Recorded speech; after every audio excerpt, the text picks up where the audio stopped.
Hello दोस्तों, स्वागत है आपका आज के हमारे नए क्लास में। और आज क्लास 12 के स्टूडेंट्स के लिए हम फिजिक्स में मोस्ट इम्पॉर्टेंट क्वेश्चन लेकर आए हैं। अगर केवल आप ये ही पढ़ के जाते हैं यूपी बोर्ड के एग्ज़ाम के लिए तो भी आप पास हो सकते हैं, क्योंकि जितने भी आपको क्वेश्चन बताएंगे वो कई बार एग्ज़ाम में आए हुए हैं और ज़रूर इस बार इसी में से ज़रूर 100% फंसेंगे क्वेश्चन ज़रूर, क्योंकि जितने भी आपको क्वेश्चन बताएंगे वो लॉन्ग में आते ही आते हैं।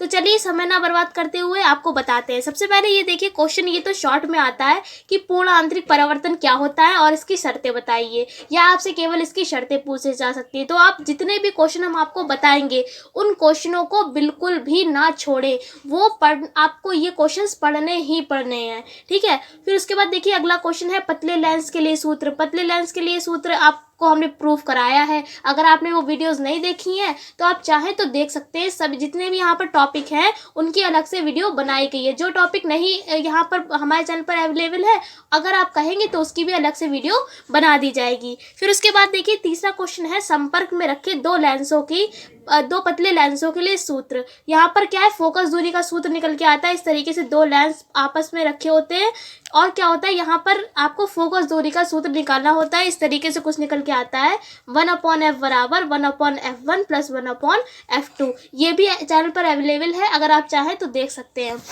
फिर उसके बाद देखिए न्यूटन का सूत्र, ये क्या है, ये भी हमारे लेंस चैप्टर का है। इसमें इस तरीके से प्रूवमेंट आता है x डैश बराबर f डैश। ये क्या होता है, न्यूटन का सूत्र है, काफी ज्यादा इंपॉर्टेंट टॉपिक है। फिर उसके बाद देखिए अगला क्वेश्चन लिखा है हाइगेंस की तरंगिकाओं का सिद्धांत आपको पता होना चाहिए। और साथ ही साथ इन्होंने दो सिद्धांत दिए थे, एक है प्रथम, एक है दूसरा सिद्धांत, तो दोनों ही आपको पता होना चाहिए। और उसके साथ साथ परावर्तन और अपवर्तन की व्याख्या, ये क्वेश्चन मोस्ट इंपॉर्टेंट है, इस बार जरूर एग्जाम में आएगा, क्योंकि ये कई बार आया हुआ भी है एग्जाम में। इस तरीके से क्वेश्चन इसका कुछ आएगा कि हाइगेंस की द्वितीयक तरंगिकाओं के आधार पर परावर्तन की व्याख्या कीजिए या अपवर्तन की व्याख्या कीजिए। दोनों में से एक व्याख्या आपसे पूछी जाएगी। क्वेश्चन को बहुत ज्यादा अच्छे से तैयार कर लीजिए, काफी ज्यादा ये इंपॉर्टेंट क्वेश्चन है। सभी क्वेश्चनों में सबसे ज्यादा इंपॉर्टेंट क्वेश्चन यही है।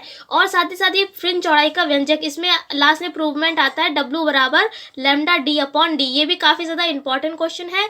उसके बाद देखिए केंद्रीय फ्रिंज चौड़ाई का व्यंजक, यहाँ पर आप कंफ्यूज ना हो, फ्रिंज चौड़ाई और केंद्रीय फ्रिंज चौड़ाई दोनों ही डेरिवेशन अलग अलग हैं, इसलिए दोनों को आपको अच्छे से प्रिपेयर करना है। अगर आप दोनों में से पूछेंगे काफ़ी ज़्यादा इंपॉर्टेंट कौन सा है, तो फ्रिंज चौड़ाई वाला ज़्यादा इंपॉर्टेंट है, क्योंकि ये वाला ज़्यादा आया है एग्जाम में।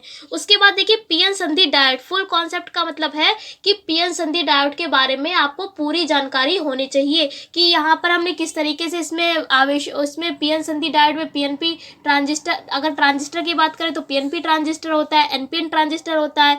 पीएन संधि डायोड में धारा का प्रवाह किधर होता है, उत्क्रम अभिनत, अग्र अभिनत। इस तरीके से आपको ये पूरा कॉन्सेप्ट जो है, ये पीएन संधि डायोड जो पूरा यहाँ पर दे रखा होगा आपके अगर नोट्स में या बुक में, तो आप वो पूरा तैयार कर ले, क्योंकि ये टॉपिक काफी ज्यादा इंपॉर्टेंट है। इसमें देखिए मैं लिख भी रखा है कि धारा का प्रवाह अग्र अभिनत होता है, उत्क्रम अभिनत होता है, ये सब आपको हम बता ही चुके हैं। इसलिए पीएन संधि डायोड भी काफी इंपॉर्टेंट है, आप इसको भी प्रिपेयर कर लें। फिर उसके बाद देखिए इसमें पूछा जाता है कि ये क्वेश्चन काफी बार आता है पूर्ण तरंग दृष्टिकारी के रूप में।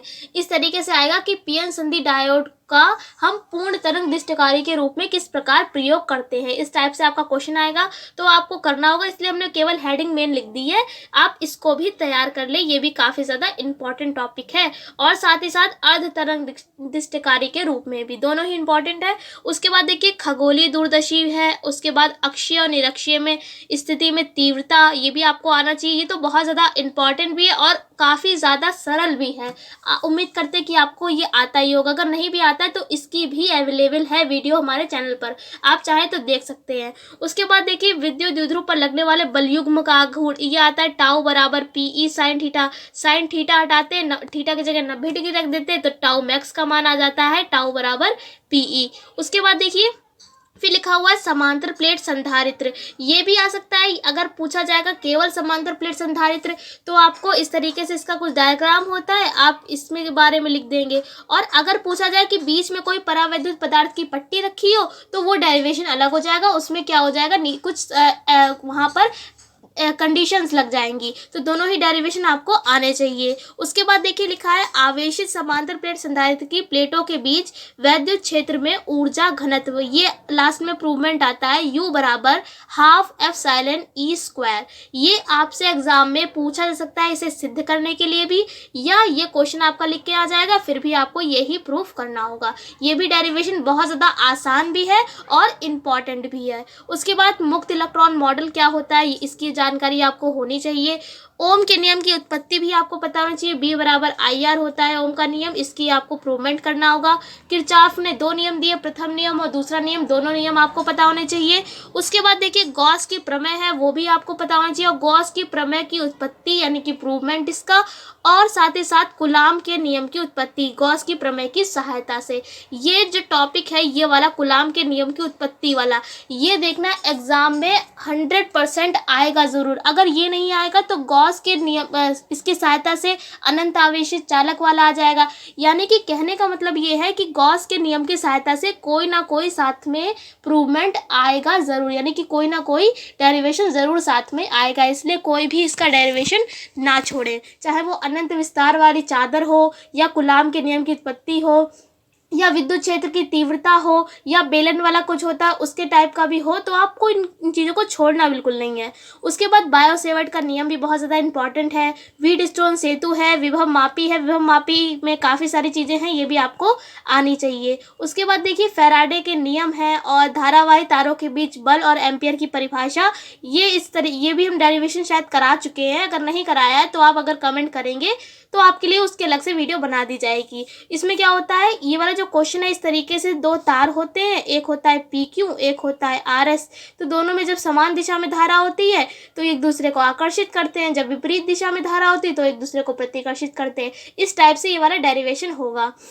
उसके बाद अनुनादी आवृत्ति, ये आपसे प्रूफ करने के लिए कहा जा सकता है, और आपसे LC परिपथ के बारे में भी पूछा जा सकता है। अगर आप परिपथ में कहेंगे तो कौन कौन से, जैसे LC है, LCR है, ये काफ़ी ज़्यादा इंपॉर्टेंट सर्किट है। उसके बाद देखिए ट्रांसफार्मर के बारे में आपको पता होना चाहिए, स्व प्रेरण और अन्योन प्रेरण। इस पर लिख लीजिए 101% आपके एग्जाम में आना ज़रूर है, या तो स्व प्रेरण या अन्योन प्रेरण, दोनों में से एक 100% आएगा। उसके बाद मैक्सवेल का वैद्युत चुंबकीय तरंगों का सिद्धांत। आज की क्लास में हमने आपको केवल कितने 26 क्वेश्चंस बताए हैं। ये 26 क्वेश्चन बहुत ज़्यादा इंपॉर्टेंट है।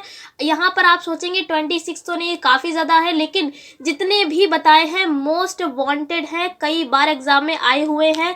जैसा कि हमने आपको बताया, जैसे स्व प्रेरण अन्योन प्रेरण में से आएगा ही आएगा, पूर्ण तरंग दृष्टिकारी के रूप में पेंसिल डायोड आएगा ही आएगा, हाइगेंस की तरंगिकाओं के सिद्धांत के आधार पर ये परावर्तन या अपवर्तन की व्याख्या ज़रूर आएगी। ये इन सब चीज़ों को बिल्कुल भी ना छोड़ें। और ये धारावाही, ये एम्पियर वाले की परिभाषा मोस्ट इम्पॉर्टेंट क्वेश्चन है, आप लिख लीजिए 2022 के एग्जाम में या आने वाले एग्जाम में, हमारे फ्यूचर में ज़रूर इन टॉपिक्स पे आता ज़रूर है। ये लॉग में सारे क्वेश्चंस आते हैं। उम्मीद करते हैं कि पूरा क्लास आपको अच्छे से समझा पाए होंगे। आपसे कृपया निवेदन यही है कि आप इन क्वेश्चनों को बिल्कुल भी ना छोड़ें, ठीक है। उम्मीद करते हैं आपको सारी बातें अच्छे से समझा पाए होंगे।